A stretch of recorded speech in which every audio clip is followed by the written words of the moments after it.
1 মিনিটে আপনার imo number hide করুন। চলে যাবেন ইমো অ্যাপে,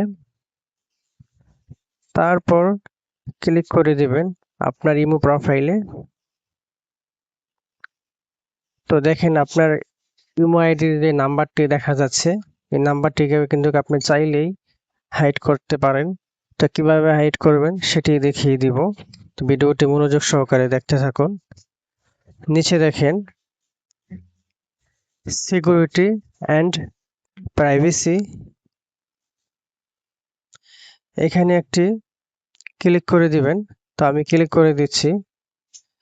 তারপর নিচে আসার পর দেখবেন প্রোফাইল প্রাইভেসি, এখানে একটি ক্লিক করে দিবেন। তো আমি ক্লিক করে দিচ্ছি। তারপর নিচে দেখেন ইমো আইডি নামে একটি অপশন আছে, এখানে একটি ক্লিক করে দিবেন। তো আমি ক্লিক করে দিচ্ছি। ক্লিক করার পর দেখেন নিচে দেখেন নোবডি দেওয়া, এটাকে আপনারা নোবডি করে দিবেন। তো আমি এটাকে এখন নোবডি করে দিব। নোবডি করে দেওয়ার পর থেকে কিন্তু আপনার ইমো নাম্বার কেউ দেখতে পারবে না। তো আশা করি ভিডিওটি বুঝতে পারছেন।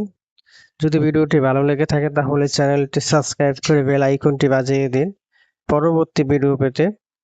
আসসালামু আলাইকুম।